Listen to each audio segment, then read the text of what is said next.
Hello everyone, this is StrawberryShorty here with my recap and review of Interview with the Vampire, or Interview with a Vampire, I can never remember. Episode 3 is My Very Nature, That of the Devil. So, one thing I noticed is that right off, like before we get the title, they have this immortal universe thing, which just made me think of like the MCU. Like, are we having some sort of extended vampire thing, and like the Mayfair Witches is going to be part of that? So we cut to Louis and Lestat talking, and Louis all like, I don't want to kill, and Lestat's like, more doesn't really take him seriously. And Louis thinks they should be maybe more selective with their victims. And Lestat's like suggesting redheads, like more redhead erasure. You don't get a lot of those in TV for some reason. Nobody cares about the redhead representation.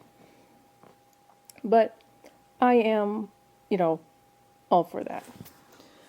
So they go out trolling to find a bad guy for Louis to feed on.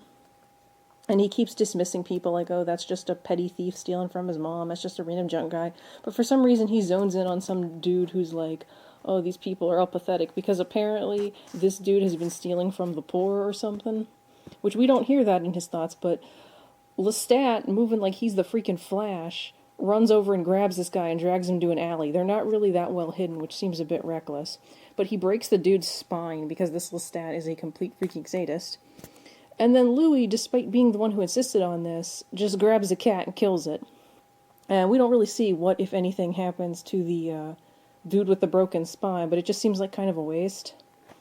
Like why not kill him if you're going to make such a big deal out of getting a dude who deserves it? They return to the house, and,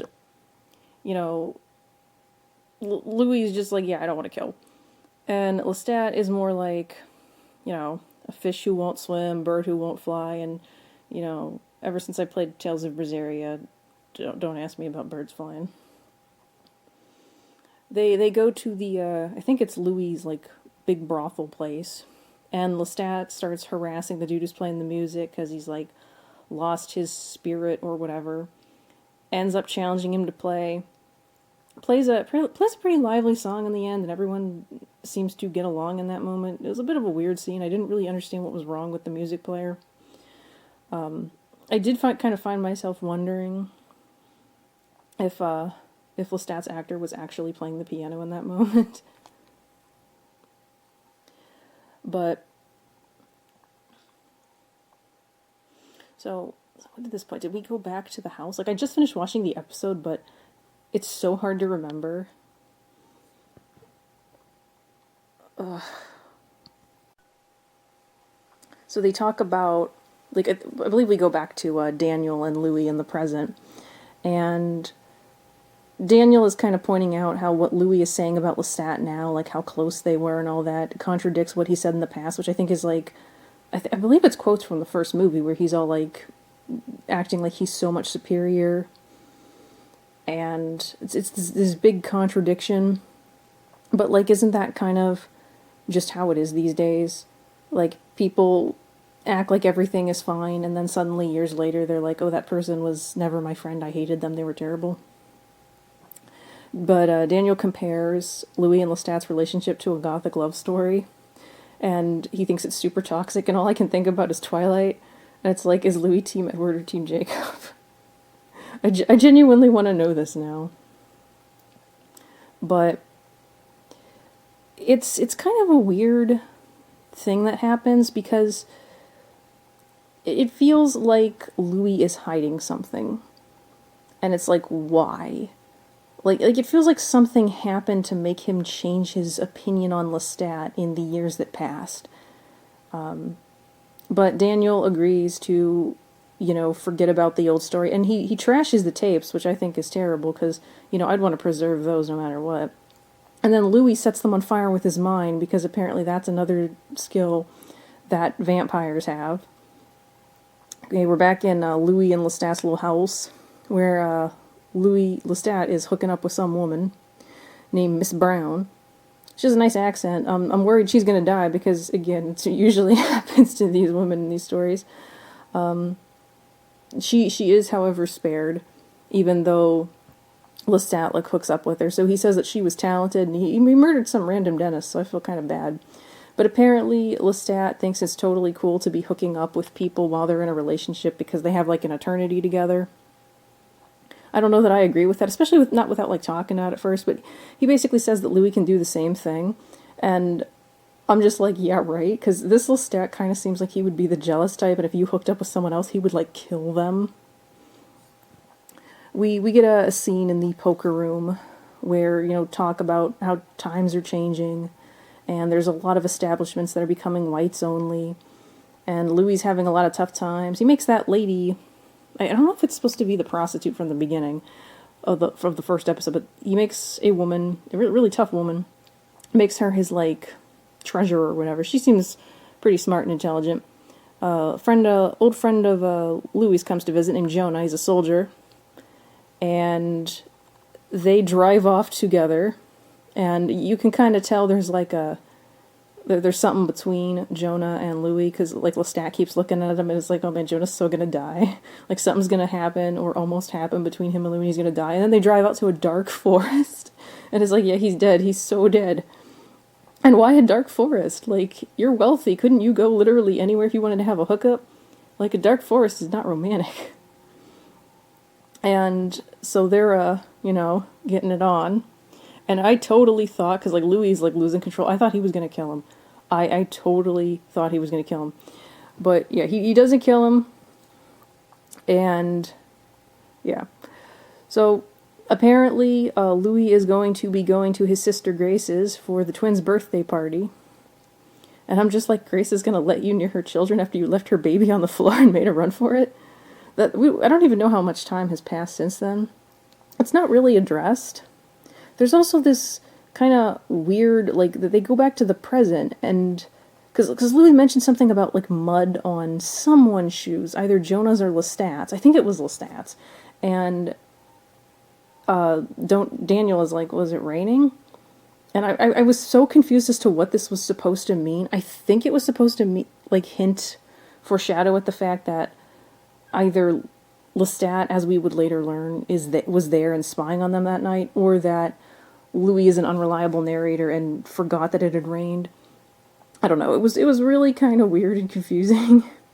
We do learn that Jonah makes it on the long run because decades later they reunite, so he gets to survive. But Louis makes a comment about Rashid lingering, and it's like, again, what is the deal with Rashid? Who is this man? I'm so curious. Like, who is he? What does he know? We go back to the past. Louis goes to give his twin nieces some paper dolls. Remember paper dolls? I used to play with paper dolls. Where are my paper dolls at? I kind of want to know. But, so he goes, and he runs into the mom, who's mad that he came so late, and it's like, the party's over already. And she's being real mean to him, and, like, calling him the devil and saying he isn't welcome. And, like, he hasn't actually done anything. Like, I know there was the whole Paul thing, but, like, she's acting like she saw some of his vampire stuff. And then the Levi guy comes out, and he's kind of acting the same way, like he doesn't necessarily want Louis to come in. And it's like, what did Louis ever do to you? Why is everyone being so mean to Louis all of a sudden? Like, it kind of makes sense if it had to do with leaving the baby on the floor, but even then, that'd be a little weird. But, so, Louis getting angry. He tries to, like, force his way in and kind of kicks the door open, and the door goes flying, hits a dresser, and, like, knocks the dresser across the room. Scares the twins. We get to see the twins. They look like they're like 7 or 8 now. Like, geez, how much of a gap is this story taking?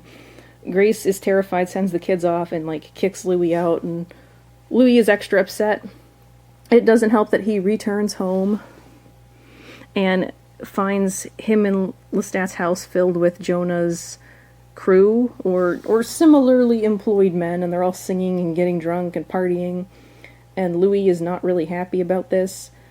Lestat gives him a paper that basically says his brothel is going to be closed down, which, sucks. And he gets quite angry and is, like, demanding Lestat kick everyone out, which Lestat does via mind control. Because apparently that's, are these guys mutants? Like, can they just do anything? Like, they're giving vampires a lot of powers I really don't think they have in the book. I also noticed at this point Lestat has a bloody neck, and I'm not sure why. But yeah, so that happens. Also, apparently, I don't remember if we learned this at this point, but apparently he was spying on the, on Jonah and Louis, and he did take offense to it, but it was because Louis felt something for Jonah as opposed to just normal upsetness. But he didn't kill him, so I guess we'll give him that. Really kind of surprised. This Lestat is pretty ruthless. But yeah, so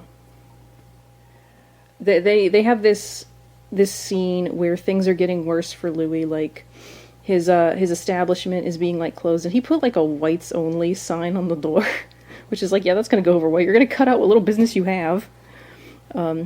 And I don't know why people are so big on that. Like, people are doing that today, too. Not necessarily putting signs, but acting like being racist is anti-racist. Like, if racism is bad, it's bad.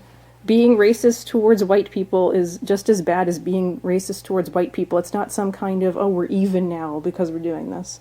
But let's not talk about that. Let's get back to the episode. So there are these cops, and they're like, oh, there's broken windows. That's not good. And it's like, what broken windows? And one of the cops just breaks the windows, which is super messed up. I kind of wanted the cop to die. And then that one dude, I can never remember that dude's name.